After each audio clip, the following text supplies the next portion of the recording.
Meat City, baby.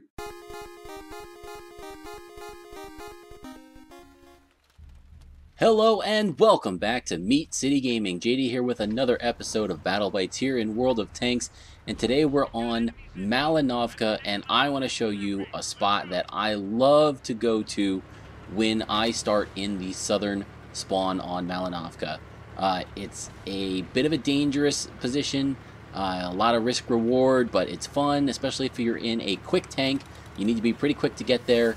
Scouts do really well here. Anything with a decent turret can do well here.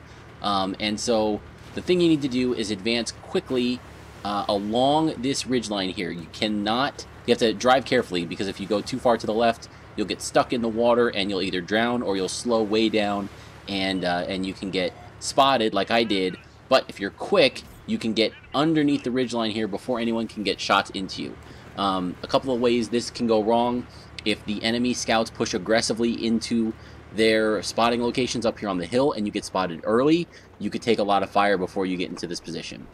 Another thing that can happen is the enemy can push aggressively into you from this spot and try to take you out, but we'll cover why that might not work as the video goes on here. So once you've reached this position, you can do a whole lot of good for your team in terms of spotting.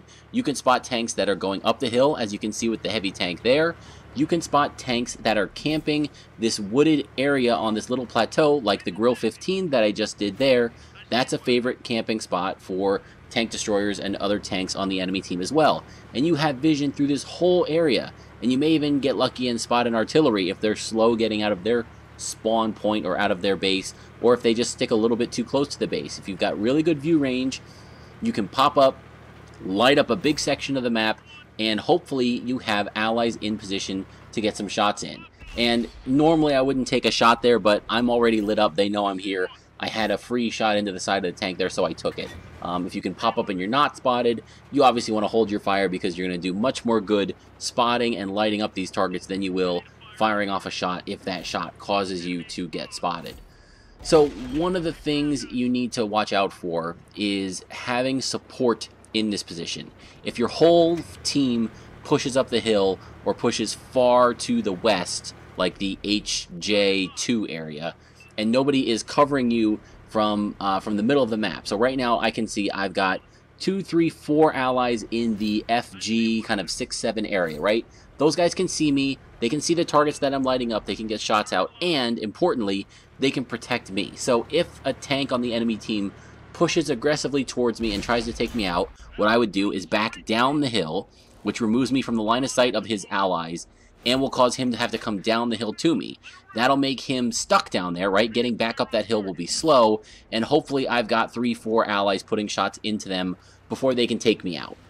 If you get here and you don't have support, a big medium tank or heavy tank can come run down the hill, ram you, and take you out quickly, and then get back into position. So the first thing you need to do is make sure that you have support for going here. Second thing you need to do is make sure you get here quickly, and then you need to have allies that can take advantage of your spotting. If you're lighting all the targets up and nobody can see them, again, you're not doing a whole lot. You're giving your team some information on where the enemy tanks are going, but you're not doing a whole lot more than that in terms of really helping your team do damage to the enemies.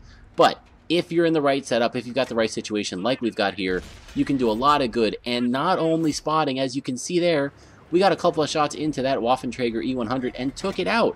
And even here, we can pop up, put one into the Grill 15. These are really valuable Tier 10 tank destroyers, and we're able to pop up, get a shot, and then pull back. One thing you want to do, don't be lazy, don't stick around up here for too long, because there's a lot of places that you can see, a lot of places you can provide vision. Those places can shoot back at you, so don't wait for the first shot to come in.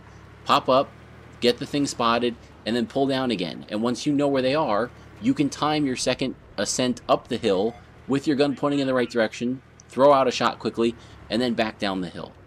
So you can see we've lit up 8 targets. We have about 11 spots worth of damage, and some of those, you know, we're in a tier 10 game, so some of those damaging hits are going to be from high caliber guns. So you can really do some good work here. If I just took this tank and ran up the hill with it, what am I really going to be providing for my team? Not a whole lot. There's not a lot of spotting you can do on top of the hill. It's a close quarters battle. I'm in a tier 8 tank in a tier 10 battle. My gun's not going to penetrate the heavies from the front. And I'm going to be an easy kill for anything that kind of comes up there and shoots me. So one thing you can do to switch things up is try a kind of a unique position. I certainly am not the first to see this position. I think I probably saw Quickie Baby use it in one of his videos. Tried it out myself once or twice and really came to like it when I'm in a tank that can do what I'm doing now. So you can take this tank, this position, and use it to adapt to the battle. So if the push was going far up the west flank, and it's starting to, but not quite there yet, you can push down around the side. And so here's a tank that's charging me, but it's on very low health and it's a light tank. So he's going to run away from me. I wait until he's in a straight line. I don't want him going left or right in front of my gun, so the auto aim doesn't miss. Put a quick shot in and we get another kill. So 2 kills from this position, in addition to all the lighting up of targets and spotting and assistance damage that we've done. So as I was saying, you can push down to the left there where I was looking, hugging the water line. You can provide some additional spotting if the enemy tanks are moved forward and they're spotting down to the south. You can also push up here to the right if the enemy wins the hill. As they start to come down the hill here, you can see I could pull up and provide shots into the side and provide some vision into the side. If there were artillery on the enemy team, I could time a run through the cap circle, just to the right of the cap circle, and back into the little artillery park. Usually there's a depression down there that you can get into where the enemy tanks won't really be able to put a ton of shots back at you. So this is kind of a lot of things coming together really well for this location, and so I thought I made a great video to kind of show it. There's going to be times where you try this and it doesn't work, but the times that it does, they can be really fun. They can allow you to play different roles throughout the battle. You can rush into position, do some early spotting, find your shots when you can, and then at the end of the battle you get to go aggressive and push on the flank that you choose. Because you're in the middle here, you can go left or right and try and clean up some enemy tanks. Find something that doesn't have a turret and start to circle of death it. Find some artillery and make them regret ever choosing to load up artillery into a battle here. And you can see the enemy tanks pretty soundly won the hill. They're pushing south. We've won the western flank, and it looks like it would be a really close fight if these two teams clashed. But instead of doing that, what we're going to do is jump in. We start the cap first, and we have the advantage now. So maybe these guys start to come back 1 or 2 at a time, but it's definitely going to make them split up. And if they all just decide to push into our cap, they're not going to have enough time to cap because we are ahead. So this is going to end up being a win. We're going to cap this one out. It's a little bit too close to kind of go and push for extra kills, and I'm not in a tank that can carry multiple kills, and I certainly don't have the hit points to do it, even if I was in a better equipped tank. So that ends up being a win. We cap it out, and I think we played a nice role there.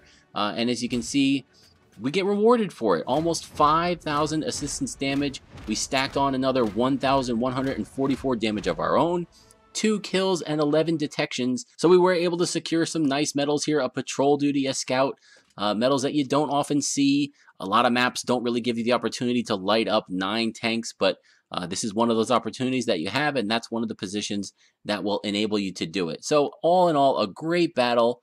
A lot of fun here in a tier 8 tank, in a tier 10 game. And of course, we end up top of the team. You can see that we had a great assistance from the Waffenträger Aufpanzer IV on our team. That was Project Turtles putting up 5,000 damage. A great game there. Probably assisting some of that damage, I would assume so.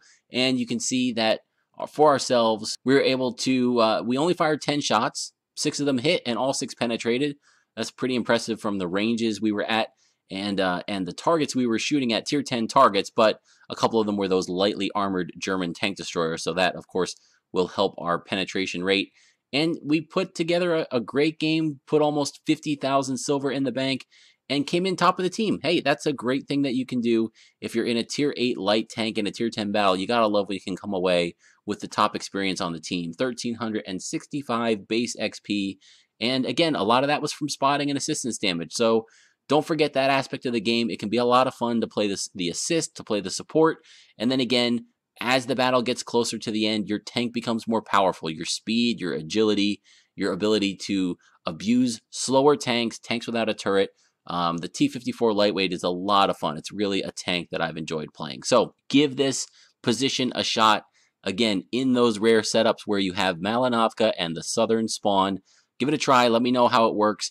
If you do play this spot already and you do it differently than I do, or you have a certain tank that you really enjoy playing that spot with, feel free to let me know in the comments. I'd love to see how other people either use this position, or if you have a good way to defend it to stop the enemy from getting there, feel free to share that too. I'd love to see the input that you guys have on this. So thank you for joining me. Please feel free to like the video if you enjoyed it, if you found it useful.